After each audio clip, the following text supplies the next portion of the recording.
কালীঘাটের কাকুর কণ্ঠস্বরের নমুনা সংগ্রহ করেছে ইডি। মাস চারেকের চেষ্টার পর বুধবার রাতে কালীঘাটের কাকুকে এসএসকেএম থেকে বের করতে পেরেছেন ইডির আধিকারিকরা। তারপরই কটাক্ষ আইএসএফ বিধায়ক নওশাদ সিদ্দিকীর।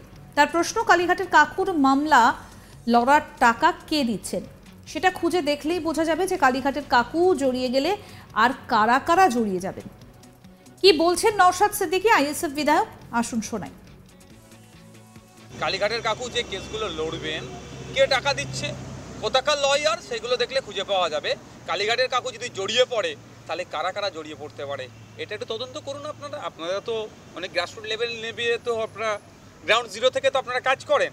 দেখুন না কালীঘাটের কাকুর লয়ারগুলো কারা অ্যাপয়েন্ট করছে, কত দামের লয়ার, কোথা থেকে পাচ্ছে, তাহলে বুঝতে পারবেন এই স্বার্থের সাথে অন্যজনের কেমন স্বার্থ জড়িয়ে আছে। এছাড়াও এসএসকেএম হাসপাতাল কর্তৃপক্ষকে একহাত নিয়েছেন নওশাদ। বিধায়কের দাবি, শাসক দল গত 5 মাস ধরে সুজয় কৃষ্ণ ভদ্রকে এসএসকেএম হাসপাতালে রেখে কি প্রমাণ করতে চেয়েছিল, সেটা রাজ্যের মানুষের কাছে প্রমাণ হলো। তার কটাক্ষ, এসএসকেএম হাসপাতালে মেরুদণ্ড ভেঙে যাচ্ছে। কালীঘাটের কাকুকে যেভাবে আনফিট সার্টিফিকেট দিয়ে ধরে বেঁধে হাসপাতালে এতদিন রাখা হয়েছিল, এসএসকেএম এর পাশাপাশি ইডির ভূমিকা নিয়েও প্রশ্ন তুলেছেন তিনি। তবে পাশাপাশি বলেন, আমরা বিচার ব্যবস্থার উপর সম্পূর্ণ আস্থা রাখতে পারি, সেটাই প্রমাণিত হলো। শোনাবো আরও একবার কি বলছেন আইএসএফ বিধায়ক নওশাদ সিদ্দিকী। দেখুন, যেভাবে কণ্ঠস্বর নেওয়ার জন্য 6 মাস সময়কে নষ্ট করা হলো, কণ্ঠস্বর রিপোর্ট আসবে, কবে ডাকা হবে, আরও ক মাস লাগবে, সেটাও আমাকে কিন্তু ভাবাচ্ছে। যেন লোকচুরি খেলা হচ্ছিল। কখনো লুকোতে গিয়ে বাচ্চাদের বেডে গিয়ে শুয়ে পড়েছিল, কখনো ইডি বা আধিকারিকদেরকে ঘোল পাকিয়ে দিচ্ছিল। কিন্তু ইডি আধিকারিক বা যারা ছিলেন সেটারও প্রশ্ন থেকে যাচ্ছে তাদের তৎপরতা নিয়ে। অবশেষে 6 মাস নষ্ট করার পরে গত রাত্রে তাদেরকে নিয়ে গিয়ে কণ্ঠস্বর পরীক্ষা হয়েছে।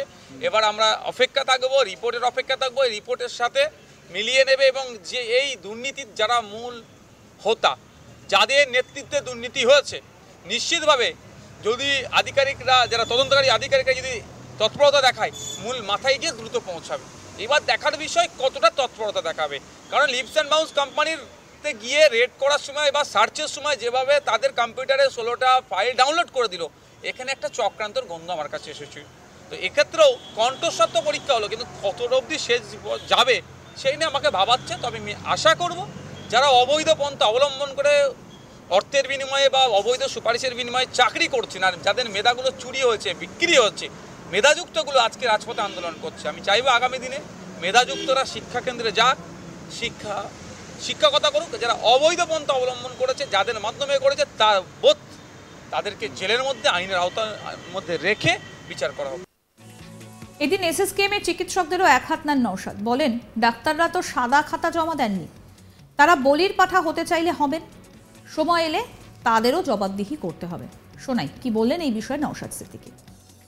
তারা তো আর সাদা খাতা জমাতে চাকরি পাননি, তারা তাদের যোগ্যতা দিয়ে ওখানে চাকরি করছেন। তারা যদি বলির পাঠা হতে চাই হবেন, সময় তাদের কাছে জবাবদিহি করবে, আইনের মাধ্যমে জবাবদিহি করা হবে। সেটাই তো তারা সিদ্ধরা সোজা রাখতে পারছে না। কেন যদি না পারে সিদ্ধরা সোজা রাখতে, আসুক জনমানুষে বলুক, তাদেরকে আমরা প্রোটেকশন দেবো, আমরা জনগণ তাদের পাশে থাকবো। আমরা এসএসকেএম এর ডক্টর আধিকারিক যারা আছেন, আমরা চাইবো এসএসকেএম এর কাজ যেটা সেটা করুক, মানুষকে স্বাস্থ্য পরিষেবা দেওয়ার, সেটা তারা দিতে থাকুক। কিন্তু দুঃখের বিষয়, স্বাস্থ্য পরিষেবার নামে যে ছেলেখেলা চলছে ওখানে, কোনোভাবেই কাম্য না, এটা মেনে নেওয়া যায় না। কালীঘাটের কাকুর কণ্ঠস্বরের নমুনা সংগ্রহ করেছে ইডি। মাস চারেকের চেষ্টার পর বুধবার রাতে কালীঘাটের কাকুকে এসএসকেএম থেকে বের করতে পেরেছেন ইডির আধিকারিকরা। আর তারপরই নওশাদ সিদ্দিকী, অর্থাৎ আইএসএফ বিধায়ক নওশাদ সিদ্দিকী, তিনি কটাক্ষ ছুড়ে দিচ্ছেন।